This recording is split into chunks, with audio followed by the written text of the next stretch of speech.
Hello and welcome to UPSC Gyan friends. आज के इस पर्टिकुलर सेशन में हम बात करेंगे इकोनॉमी के कुछ अ, जो काफ़ी ये न्यूज़ में रहते हैं ये टर्म, जैसे पेमेंट बैंक। आप हमेशा सुनते होंगे पेमेंट बैंक्स का नाम। और दूसरा होता है स्मॉल फाइनेंस बैंक। ये अक्सर अखबारों में आते रहते हैं, जो बिजनेस वाले पेज होते हैं उस पर।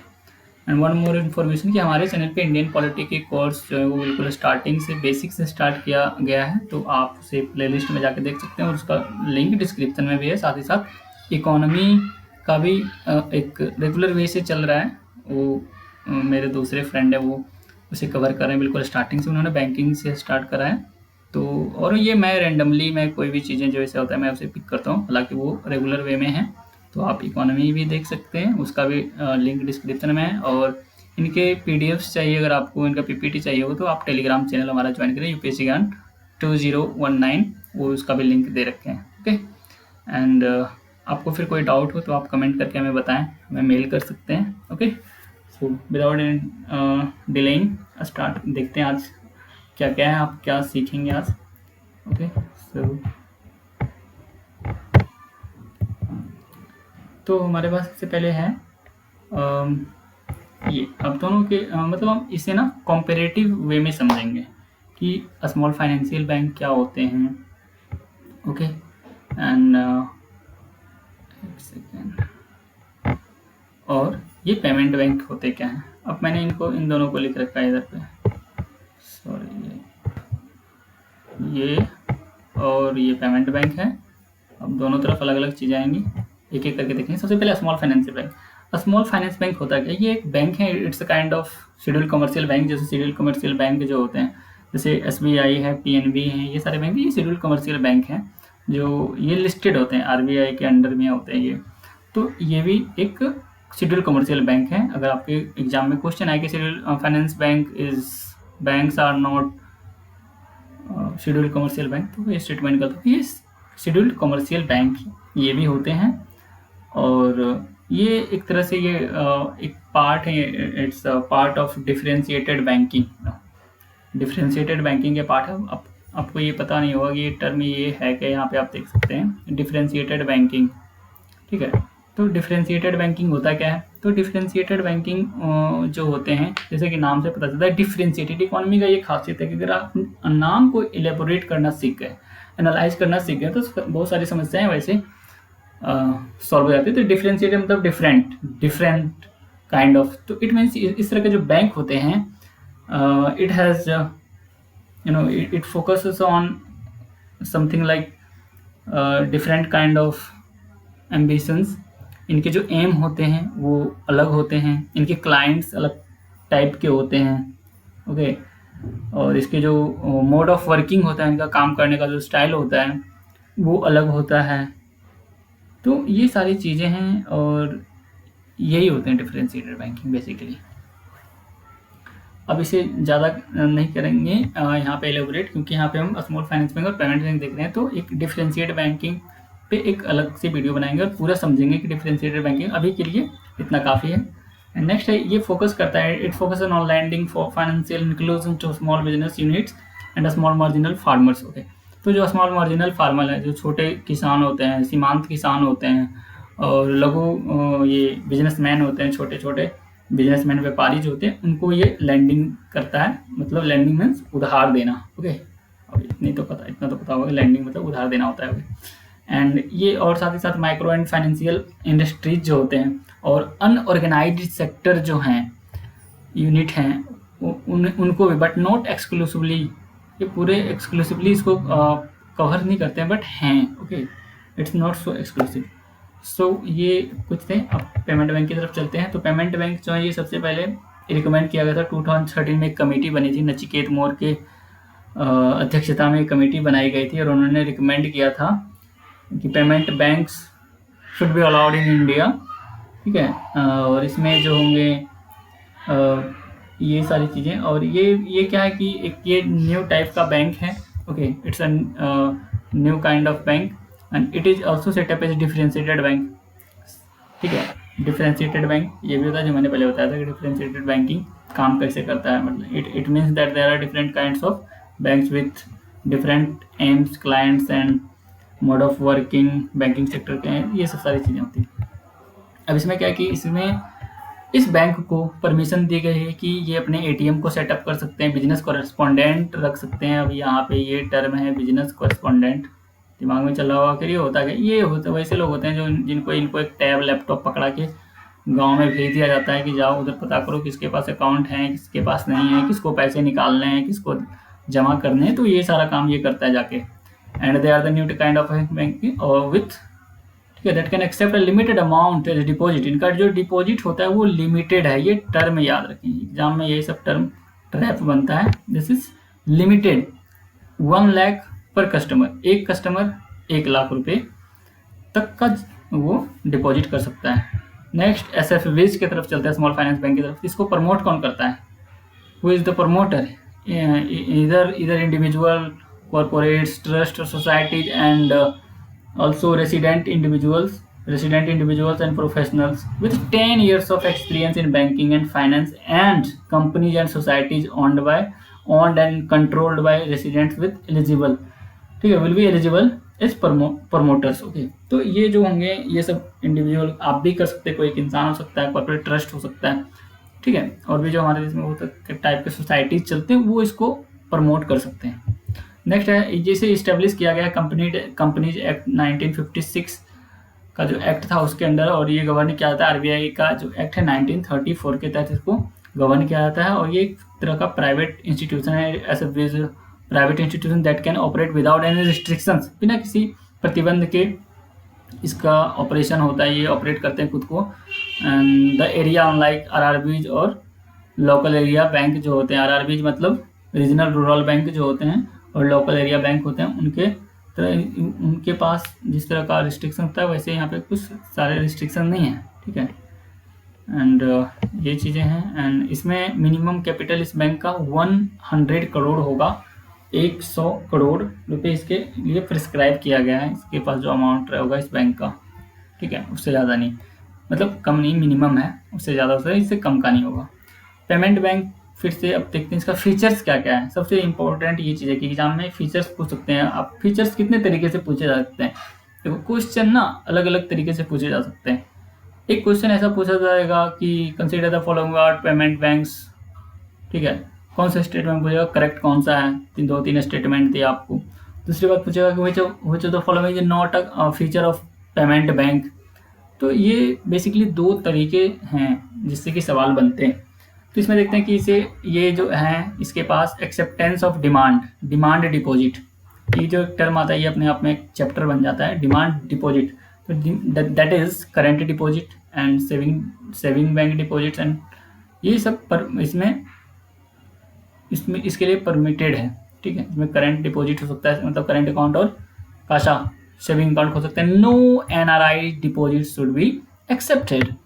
एनआरआई मतलब हमारे देश के जो लोग बाहर रहते हैं, जो कमाते हैं, वो पैसा इस अकाउंट में, इस बैंक के अकाउंट में नहीं रख सकते, उनका खाता इसमें नहीं खुलेगा, ठीक है। And finance bank can accept fix deposits, fix deposit भी ये ले सकते हैं। हालांकि fix deposit, term deposit also and recurring deposit, अब ये तीनों अलग अलग काइंड ऑफ डिपॉजिट हैं। तो मैं इसे यहीं पे समझा देता हूँ कि आखिर ये तीनों टाइप के जो डिपॉजिट होते क्या हैं। तो आप इसे लिख सकते हैं। आई होप आप अपने पास पेन और पेपर लेके बैठे होंगे। तो टर्म डिपॉजिट ये है कि इसमें एक ये इसी को टाइम डिपॉजिट भी कहते हैं, और ये जो डिपॉजिट होता है ये इसमें एक स्पेसिफिक मैच्योरिटी डेट होता है कि इतने टर्म में, इतने महीने में, इतने साल में आपका जो डिपॉजिट है वो मैच्योर होगा, देन आप उसे विथड्रॉ कर सकते हैं। ओके, सो इसलिए इसको कॉमनली इसको टर्म बोलते हैं, टर्म डिपॉजिट करते हैं, इसलिए इसको बोलते हैं टर्म। आई होप आप समझ गए हैं कि टर्म डिपॉजिट क्या होता है। इसमें यहाँ पे याद रखेंगे कि आप मैच्योरिटी पीरियड होता है इसका, कि इतने टाइम में ये मैच्योर होगा। दूसरा होता है कि फिक्स डिपॉजिट सबको पता होता है कि एफडी करने गए, लेकिन होता क्या है बेसिकली कि एफडी जो होता है ये एक फाइनेंशियल इंस्ट्रूमेंट है, एंड बैंक और जो एनबीएफसी होते हैं, नॉन फाइनेंशियल बैंक जो होते हैं, ठीक है, नॉन बैंकिंग फाइनेंशियल कॉर्पोरेशंस जो होते हैं, वो सारे जो कंपनीज होते हैं एनबीएफसी, वो प्रोवाइड कराते हैं इन्वेस्टर को, उस पर एक हायर रेट ऑफ इंटरेस्ट मिलता है। इस पर काफ़ी ज़्यादा आप देखते होंगे बैंक में जो ऐसे सेविंग अकाउंट थे 3%, 3.5%, लेकिन इसमें 7%, 4% टू 7.5% तक के इसमें इंटरेस्ट रेट दिए जाते हैं। ठीक है, तो ये होता है एफडी। और इसमें ये भी होता है कि अब ये एफडी जो इसमें एक खास बात ये है कि ये जो होता है इंटरेस्ट रेट, जब तक आपका इसमें मैच्योरिटी डेट दिया होता है तब तक उस पर आपको मिलता है, हायर रेट मिलता है। So we can say the and banks or NBFC which provides investors a higher rate of interest than a regular saving account until the given maturity date। तो इसमें एक डेट होता है। अब एक रेकरिंग डिपॉजिट एक काइंड ऑफ ये combo हो जाता है एफडी का और आरडी का। FD means fixed deposit and और term deposit, sorry TD. Okay, तो ये दोनों होते हैं। आरडी में होता है कि एक special kind of term deposit होता है that is offered by bank के द्वारा ऑफर किया जाता है, which help people with regular income, जिनका रेगुलर इनकम है वो अपना डिपॉजिट करें फिक्स अमाउंट एवरी मंथ कर सकते हैं। यहाँ पे टर्म एवरी मंथ, हर एक मंथ में करेंगे into their recurring deposit account and earn interest rate at the rate of applicable to the fixed deposit. मतलब फिक्स्ड डिपॉजिट पे जिस तरह का रेट मिलता है इसमें आरडी में उसी तरह का मिलता है। तो आप देख सकते हैं यहाँ पे दोनों चीज़ें की बात हो रही है। तो ये चीज़ें हैं, ये होता है एफडी, आरडी और टीडीएफ। नो लैंडिंग एक्टिविटीज, ये उधार देने का काम नहीं करते हैं। दे ओनली क्या करते हैं, डिपॉजिट लेते हैं। इनके पास उधारी देने का काम नहीं है। पैसे आपने अपना जमा किया, आप अपना निकालो, लोन, ये सब चीज़ें यहाँ पे नहीं दिए जाते हैं। And it is allowed to issuance of debit card, आपको डेबिट कार्ड देंगे वो, बट और फिर से और ये एसएफबीज के अंदर कुछ और भी इफेक्ट हैं, जैसे फॉरेन इन्वेस्टमेंट जो है वो उनको परमिट किया गया है। It's permitted as in the case of other private sector commercial banks. तो ये भी याद रखें कि स्मॉल फाइनेंस बैंक जो होते हैं उसमें फॉरेन इन्वेस्टमेंट को भी अलाउ किया गया है। ओके, एंड नेक्स्ट एसएफबी जो होते हैं यार subject to all prudential norms and regulations of RBI as applicable to existing commercial bank like SLR, CRR।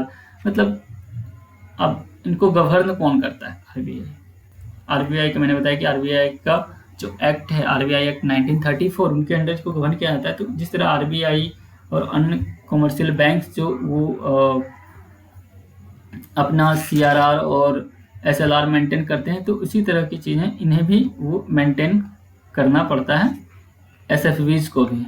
तो ये भी याद रखें। And it is required to extend 75% of credit to eligible. ठीक है, इनके जो 75% जो इसके क्रेडिट होंगे that will be eligible for classification as PSL. PSL का था प्रायोरिटी सेक्टर लैंडिंग होता है। ठीक है, प्रायोरिटी सेक्टर लैंडिंग में बहुत सारे सेक्टर आते हैं, जैसे फिर एग्रीकल्चर और इस तरह की चीज़ें आते हैं, स्मॉल कमर्शियल एक्टिविटीज़ वगैरह वगैरह आते हैं। तो आप इसे एक बार गूगल करके देख लें कि पीएसएल में और भी क्या चीज़ें आती हैं। ओके, कभी मौका लगा तो मैं बताऊंगा कि इसके अंदर बहुत सारी चीज़ें होती हैं, कहीं पे अच्छे से और डिस्क्राइब करेंगे, फिलहाल नहीं। ठीक है, तो ये इसका जो 75% है वो पीएसएल के लिए करेंगे जितना उनके पास है। अगर मैंने बताया कि 100 करोड़ मिनिमम, अगर मान लो कि 100 करोड़ रखते हैं तो उनके 75 करोड़ जो है वो पीएसएल के लिए रखेंगे बाय द आरबीआई। ठीक है, आरबीआई के तहत उनके अंदर ये उनके जो रूल्स हैं आरबीआई के, तो वो इसी को फॉलो करते हैं। ओके, तो रिजर्व बैंक जो होगा इनका 75% जो क्रेडिट होगा उसको उसका क्लासिफिकेशन पीएसएल के अंदर कर सकते हैं।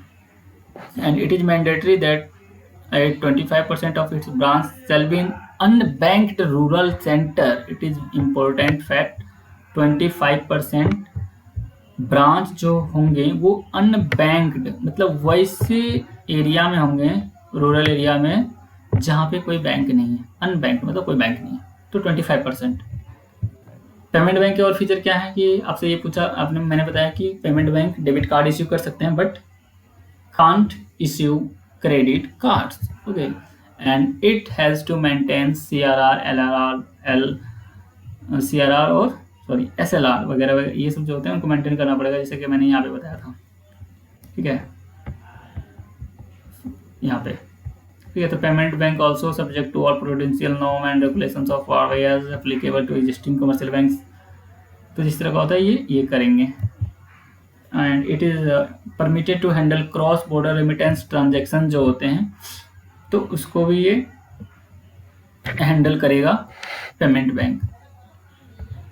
लेकिन ध्यान, रेमिटेंस मैंने NRI डिपॉजिट में इसमें था ना कि अलाउड नहीं है, लेकिन ये क्रॉस बॉर्डर मतलब एक बॉर्डर से दूसरे बॉर्डर के बीच जो रेमिटेंस का ट्रांजेक्शन होगा, लेकिन NRI डिपॉजिट नहीं है, ध्यान दें। They can provide mutual funds and other financial products and net banking and mobile banking, ये सारी सर्विसेज वो देंगे जैसे जनरल बैंक देते हैं। Okay, so thank you for watching UPSC ज्ञान एंड आई होप आपको वीडियो अच्छी लगी हो। देन अगर आपके पास कोई सजेशन है या फिर किसी तरह का आपको ऐसा लगता है कि मैंने कुछ कम बताया या फिर कुछ चीज़ें छूट गई हैं, तो आप उसे कमेंट बॉक्स में मेंशन कर सकते हैं, तो हम उसे इम्प्रूव करने की कोशिश करेंगे। एंड कीप वॉचिंग UPSC ज्ञान again. Thank you very much. Have an awesome day.